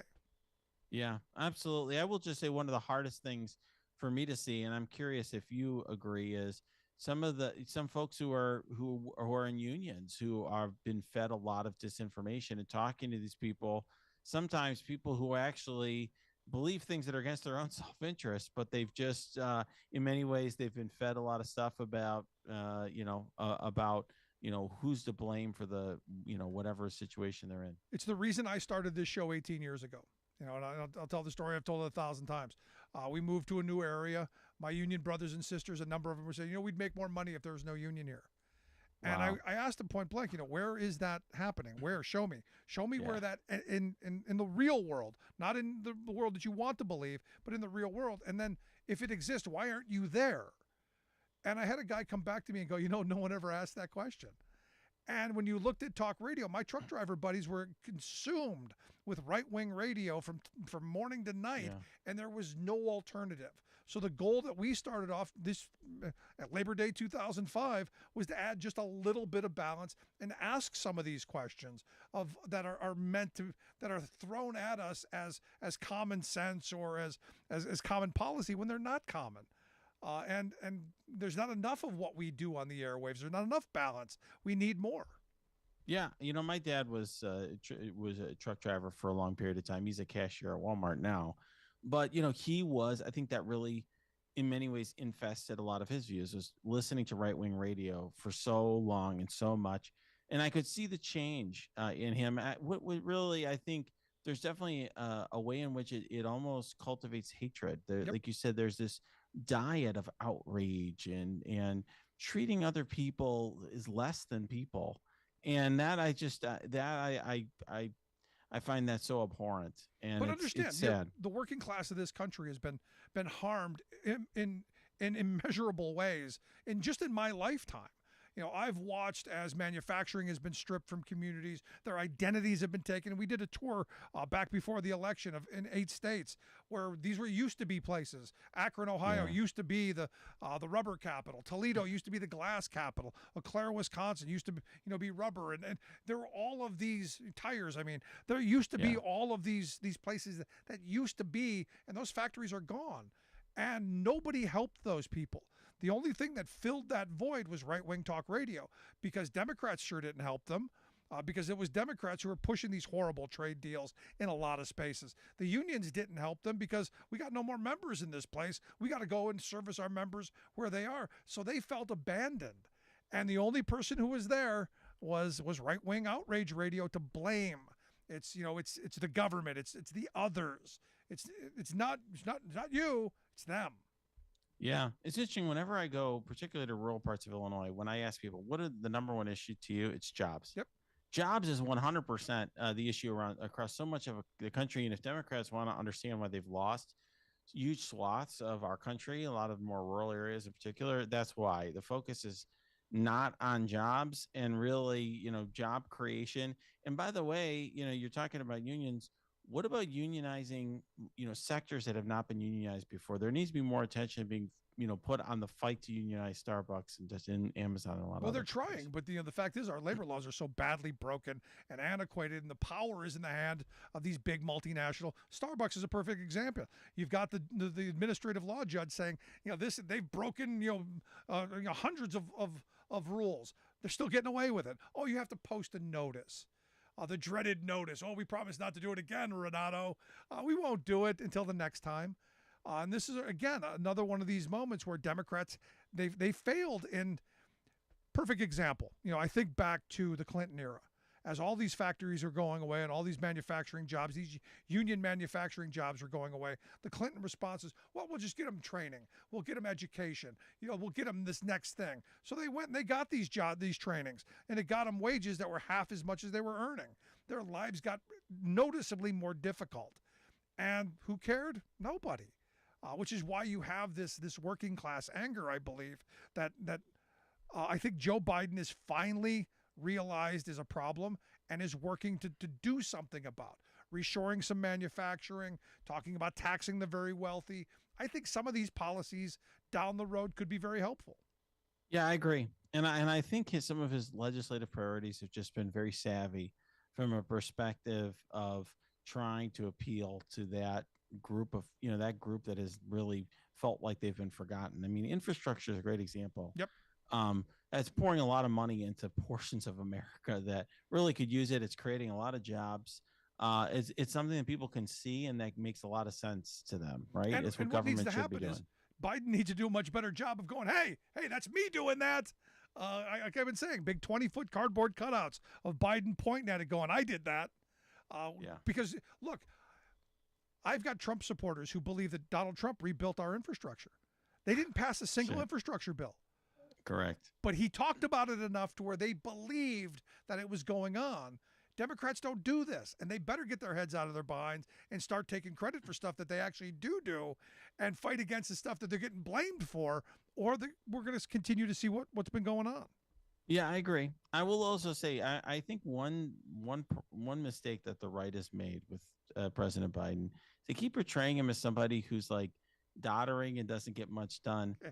I actually think that that's a problem for them, because I think a lot of their what they are able to do on the in terms of scaring people to vote for the Republicans is like, oh, they're going to do all this stuff. They're crazy. They're radical.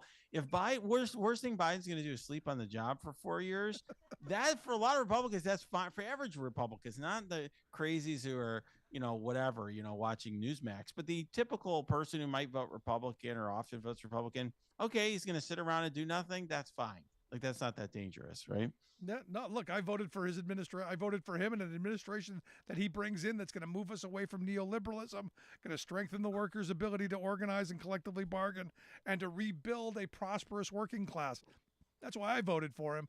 If he sleeps while doing it, it can just come out through brainwaves. I don't care how it gets done, just as long as it does. But Renato, I appreciate talking with you. As always, great stuff. I look forward to having you back again real soon. Oh, anytime. Real fan of the show. Thanks so much. Appreciate it. Our good friend Renato Mariotti. Make sure you check out his podcast. Wherever you get your favorite podcast, you will find the It's Complicated podcast. We'll get links out on social media and wherever you find Apple's, iTunes, all that stuff. Going to take a quick break. Right back after this. Stick around. You listen to The Rick Smith Show. We're working people. Come to talk.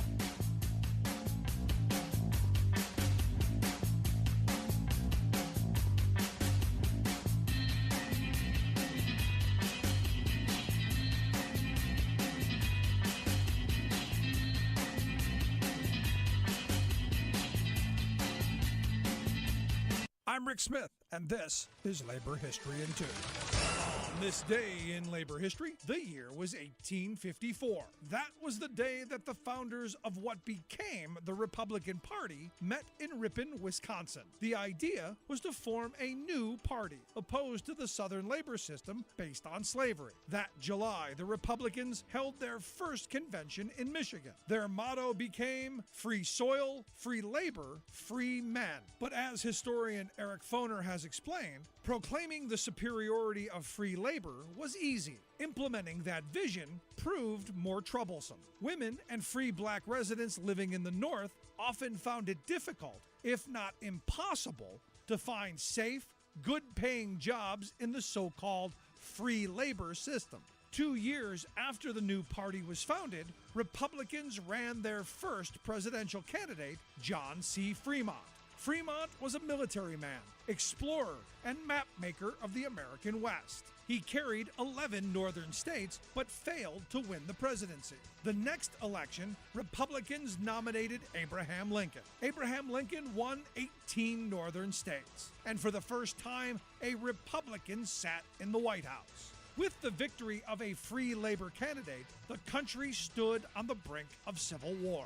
The question of slave labor would be settled on the battlefield. In his first address to Congress, President Lincoln declared, "Labor is prior to and independent of capital. Capital is only the fruit of labor and could have never existed if labor had not first existed. Labor is the superior of capital and deserves much the higher consideration." Given the thoughts of the first Republican president, could you imagine a leader in the Republican Party making such a statement today? Exciting news, people. Utopia is on the rise. Space Commander Elon Musk has announced that His Magnificence, i.e. him, intends to construct his very own private town on 3,500 acres of farmland near his new Tesla plant southeast of Austin, Texas. More than a town, Musk explains that he will create utopia in Texas, promising an ecological paradise where his Tesla workers can live and do fun things like swimming, pickleball, and paying rent to him. The gabillionaire is certainly rich enough to erect his own Muskopolis, but alas, the Utopia name is already taken. Indeed, I've been to Utopia, Texas, a small town west of San Antonio that was founded in 1855 by, cover your ears, Elon, Swiss socialists. Of course, history shows that a company town is ruled by the company, not by residents, much less socialists. And Musk has made clear at Tesla, Twitter, etc., that his personal whims rule over workers, consumers, our environment, and even truth. Which brings us to that ecological workers' paradise he's promising. Even as one arm of his empire was extolling his vision of a Garden of Eden situated along the beauty of the Colorado River, another arm was scheming to pollute it. Musk is asking Texas corporate control regulators to let him use the site to dump 140,000 gallons a day of his industrial wastewater into the Colorado. Excuse me, but that turns Elon's ecological paradise into a fraud. Worse, it adds up to Musk pouring 50 million gallons a year of his waste into the river, fouling the main water source for dozens of towns and hundreds of farms downstream. This is Jim Hightower saying Musk wants to extend the long sordid history in our country of company town hucksters, and his latest Texas scam is proof that we should never trust a billionaire promising us paradise.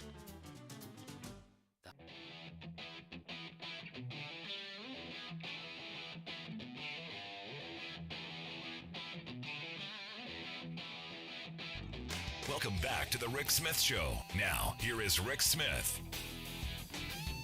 So on the 20th anniversary of the invasion of Iraq, the Axios Ipsos poll has come out and says 61% of Americans don't believe the U.S. made the right decision. And I'm looking at them going, 61%? That seems really low given everything we now know. Only 61% think it was a bad idea? I would have thought that at least to be in the 70s.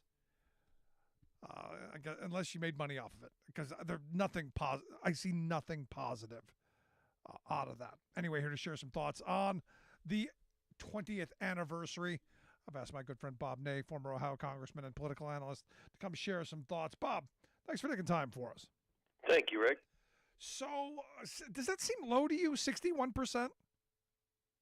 Well, I mean, at least it's 61. At least it's over 50%. I would think a little bit higher. But then again, let's look at one of the excuses that people use. Now, of course, I voted for the full faith and authority of the president to do what he needed to do after viewing the secret, serious, super information that I saw. Which I can't ask you about. A lie. It wasn't a lie. It was the most idiotic intelligence gathering in the history of the world. But afterwards, I was asked about it, and I said, it was a mistake. It was something that we were showed false information. Nobody was ever held accountable. You lie and on a federal form, and you can go to prison, but you lie, and it leads to the death of over 300,000 people. Then it's what the heck? Because the answer people gave was, well, Saddam's a bad guy. That was the answer. Yeah. I think the premier of China is a bad guy. Let's go invade Beijing. I think Putin's a bad guy. We could probably name 100 bad guys. Yeah, we can, start here in the States or go overseas. And so, I guess some people probably above that 60%, Rick, probably say, well, yeah, but Saddam was a bad guy, so we're okay. Yeah, but in looking back on it, and now you're, over the weekend, because I wanted to get your thoughts on as someone who lived in Iran and lived through the 70s and into the 80s as well. Over the weekend, did you see Ben Barnes's, coming out, I guess, and talking about the October surprise back in 1980? Yes. Uh-huh. Now, this is one of those things that, everyone has, depending on which side of the political aisle you're on, I always believe that they made an agreement to hold the hostages so that when Reagan became president, put his hand on the Bible, that display would be there. All of my Republican friends were like, no, that never happened. We now know it happened. It was 43 years ago, but we now know it happened and still no accountability for anyone. I'm curious your thoughts of that era. I'm curious if you believed that.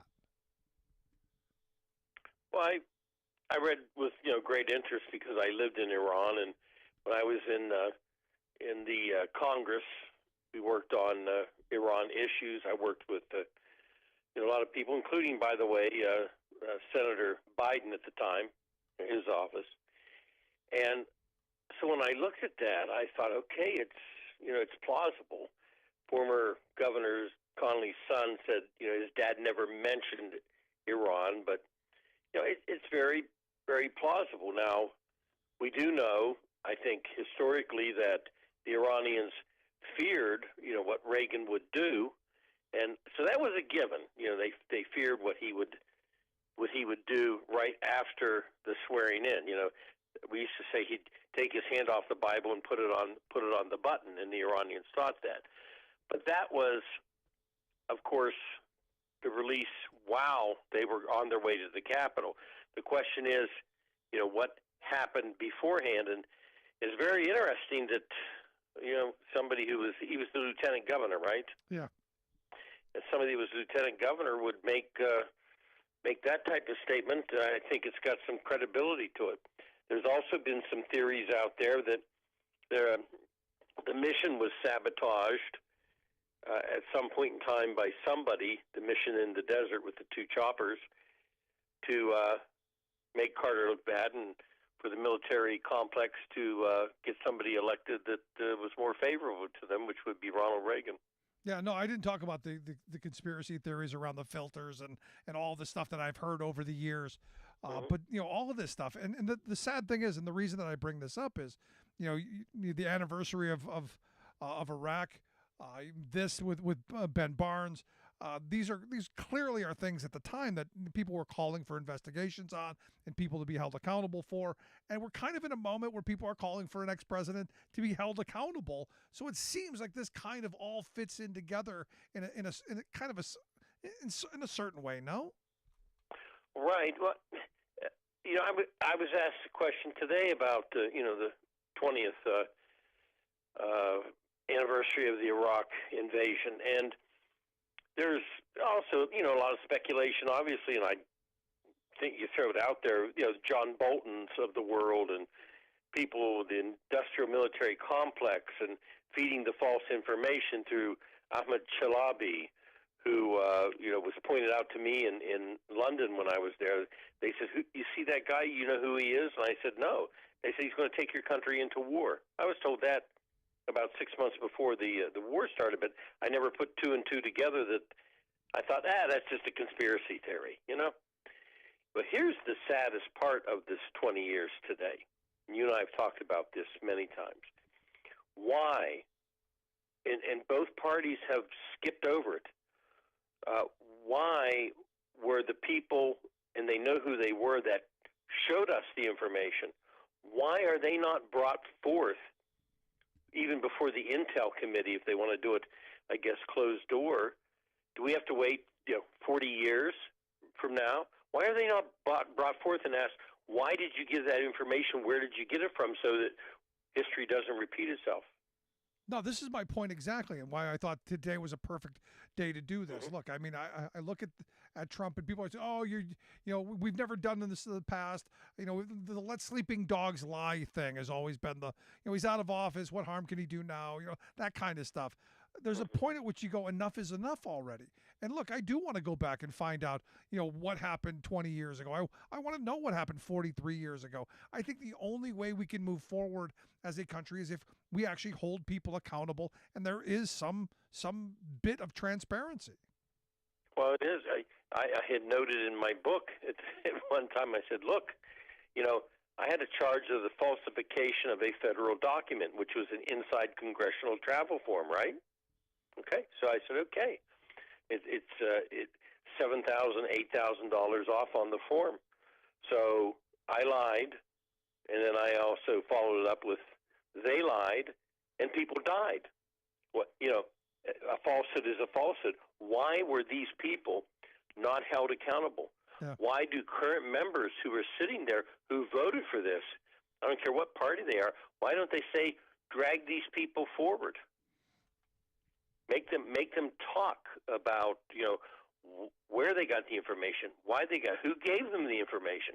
Otherwise, it's dismissed. And like I said, maybe in 40 years from now, two people are doing a radio show and they say, "Oh, this is what happened. This got revealed today." No, and this is the problem that I have with a lot of this stuff, which is why, again, I think Trump being held accountable is important. And if look, even if he doesn't go to jail, and I don't think he ever will, and I've said this a million times, I don't ever see him in pinstripes at the Gray Bar Hotel, but just accurate history being recorded. Well, I mean, there's a lot to this, pending indictment, which most likely would be, I guess, maybe on Wednesday now. There's a lot to this politically, where this ends up, because that's how everybody thinks about it. What does it do for him for the election, or what it doesn't do for him for the election? But the reality of these is, you bring out information and you bring out truth and what actually happened, or what didn't happen. And no matter what the outcome is, some of the truth may be brought out, I would assume. Yeah, see, the thing on Tuesday or Wednesday or whenever it happens in Manhattan, I got to be honest, I'm not all that keen on. I know Michael Cohen went to jail. I know it's a crime. Look, there are much bigger fish to fry in this arena, especially when you look at the fact that January 6th happened, the fact that he ran around, for months, doing the riling people up over it's stolen from us, all of the classified information. I mean, there's so much more to be going after. The perfect phone calls in Georgia. I mean, there's so much more, but I think for me, it's all of it that has to be brought forth. Well, a lot of people have said in the last couple of days that, nothing's going to happen on the classified documents, or nothing's going to happen on, the January 6th. So some people said, well, at least maybe something, quote, will happen here. But really, I mean, when you look at it, I think the federal government probably will be looked at as time goes on, and this is analyzed as the feds themselves didn't have the wherewithal internally, maybe you call it the guts, to do something about more substantial charges. Well, we'll see. Again, my view is he's never going to go to jail, even if there is an indictment. Even if he does go to trial, never going to jail. Well, how would you like to be on that? The Secret Service detail. Again, would they have to build him his own prison?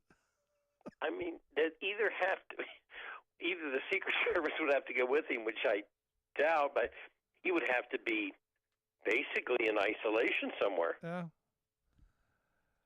Look, even if they isolate him to Mar-a-Lago, I think that would be enough. Make him spend the rest of his time in a room with Melania.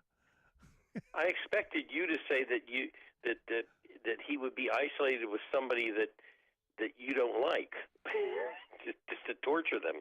No. Well, there is that, man. Let me think about that one. Who would I put? That's going to take me a day. Because I don't want to let that one go away without some actual thoughts. Right. Finally, I wanted to get your thoughts on the president's veto today of this. I guess he vetoed his first bill today. You think it took too long to veto something? No, he's just talking about his first veto bill, and it's on this this ESG bill that passed Congress. He tweeted out, I vetoed my first bill today. Right. Any thoughts on it? It was on the retirement investment resolution. I was just saying about, the fact that this is the first bill that, he's vetoed.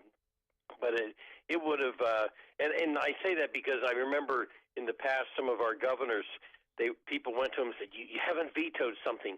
Pick something out to veto.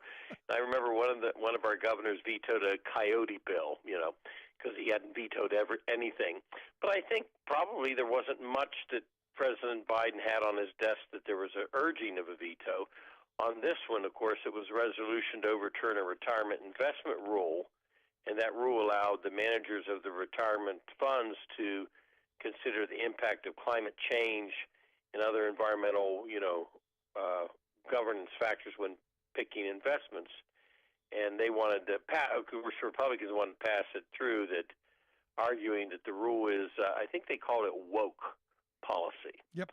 That pushed an agenda. So it would have rescinded a Department of Labor rule, and that was, I think Manchin voted with the Republicans on he it did. in the Senate. No, he was one of them. But it's one of these things where you go, as investors, shouldn't you have the ability to use your retirement how you want? And this is one of those things that I've been talking about with labor forever. Shouldn't they be using their retirement funds to promote better corporate governance, better corporations, people who are doing the right things, so that you're investing in your best interest instead of just who the greedy corporation is going to give you the best return? Well, it would have, it was the retirement investment rule. It did allow managers of the funds to consider the impact, of social and governance factors when they picked the investment, which was a pretty broad brush, I guess. Yeah. Well, because look, at the end of the day, if you're investing in let's say real estate in an area that hurricanes are coming into, shouldn't you think about climate change? Shouldn't that be part of it? If you're investing in a company that, a CEO is not the greatest, person, maybe he's got some rumors flying around that could cost the company down the road. Maybe that's something you should be able to think about. I don't know. I'm not an investor, right. But it makes sense. Well, like I said, it was a broad brush rule where you could consider the impact, the investment person or group could, and also social and governance factors when you pick an investment. Other factors that are out there about, how the governing body sits and how the investment will come out. Yeah, well, that was his first veto, and he's got that under his belt. So There you go. Now, the one thing I didn't like is that he called out Marjorie Trainwreck Green by name. I know it was her thing, but I don't know. Didn't seem the right thing. Gives her too much credibility. Just my thoughts. Anyway, I'm sorry, what's that? Just my thoughts. Anyway, did you have a good St. Patty's Day? Well, Carol asked me that, and I had to reflect on what I did. I don't imbibe anymore for quite a few years, and then she reminded me of which day it was, and so I babysat little leprechaun grandkids. Good for you. Sounds like a good day. It was. All right. But as always, Bob, appreciate the time. Thank you, Rick. Good stuff. Our good friend Bob Ney. Want to hear your thoughts? Email me, rick@thericksmithshow.com. I'm going to take a quick break to wrap things up. Stick around. Back after this.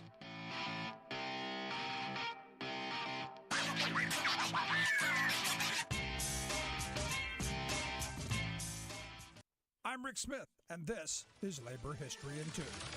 On this day in labor history, the year was 1937. 300 policemen waited outside the Bernard Schwartz cigar factory in Detroit, Michigan. They were there to break up the peaceful sit-down strike going on inside the cigar plant. During the winter and spring of 1937, Detroit had seen a wave of sit-down strikes. Some 35,000 workers sat down on the job for better pay and union recognition. Strikers ranged from the women who worked at Woolworths to the workers at the 6 General Motors plants. In all, 130 sites experienced a sit-down strike that year. That March, the mayor of Detroit ordered the strikers be forcibly removed. The sheriff asked for 600 special deputies to assist with the brutal crackdown. And so it was today in labor history that under the fictitious claim that an unattended boiler was ready to explode, that the Detroit police burst into the Bernard Schwartz plant. It was later revealed that the assistant boiler operator was actually inside and part of the strike. As police stormed the plant, they were met with fierce resistance from the workers inside. For 15 minutes, the police battled floor by floor with strikers. Many of them were women, armed with wooden cigar molds that they used to attempt to repel the police. In the end, the strikers were overwhelmed. Outside, 40 mounted policemen rode down the 500 picketers that surrounded the building. That day, the police also evicted sit-down strikers at the Newton packing plant and several shoe stores. On March 24th, a rally of 200,000 people in Cadillac Square was held to protest the police tactics. It was there that the UAW's Victor Reuther threatened a 2-for-1, 2 new sit-downs for every 1 eviction. The sit-down strikes showed the willpower of labor and were a key tactic in union organization in Detroit and across the United States.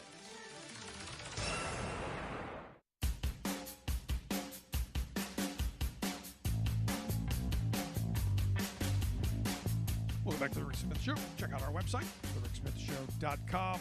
I got an email from Brian who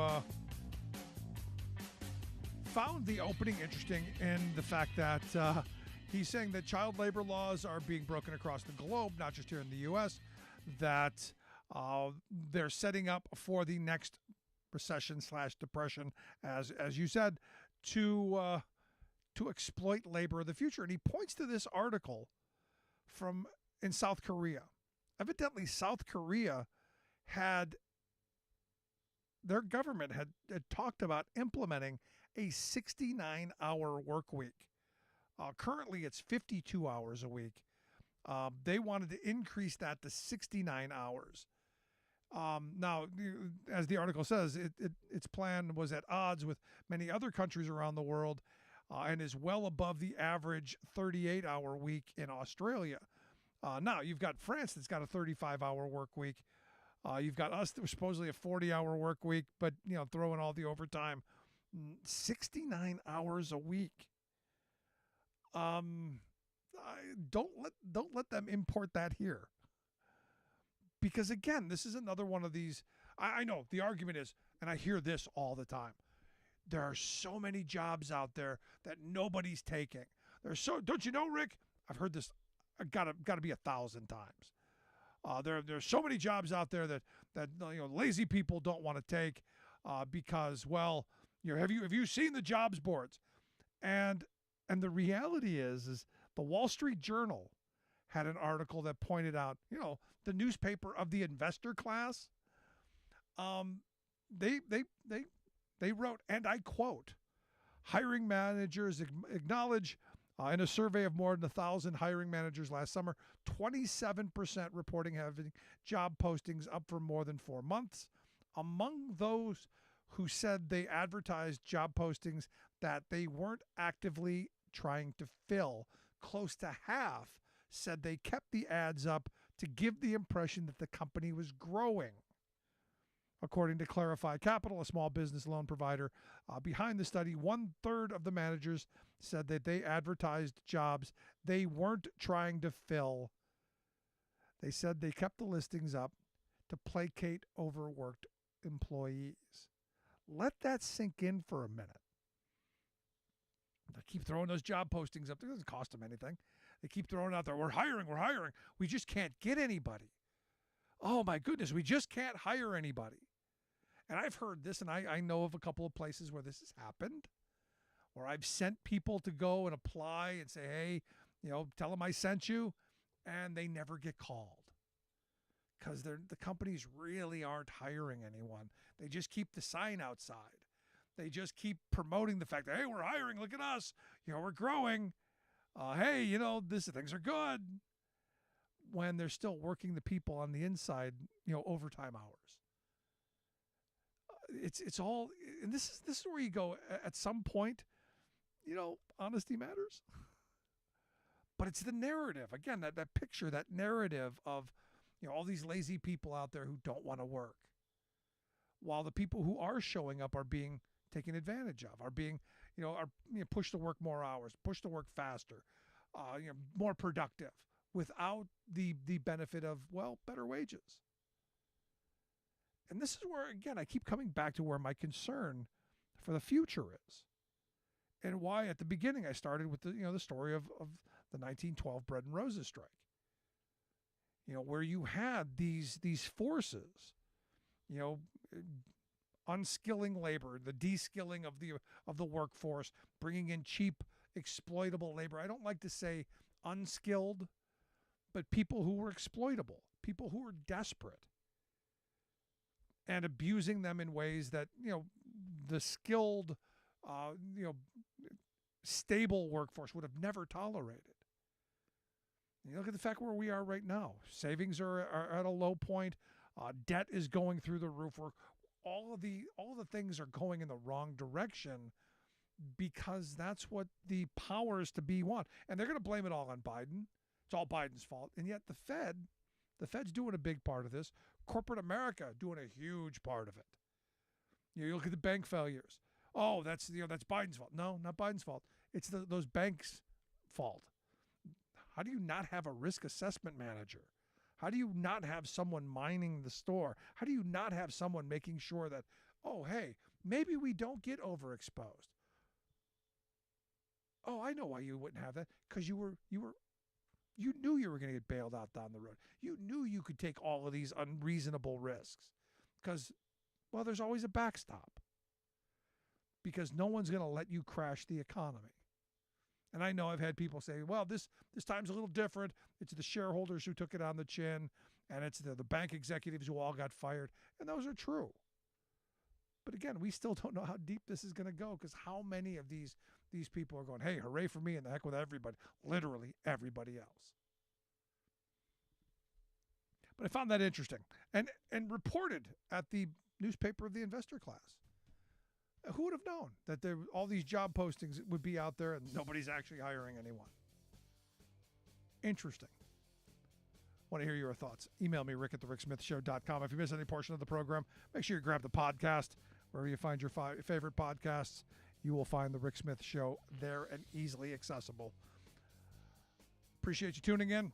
Look forward to seeing you back here next time. Thanks so much. See you back here.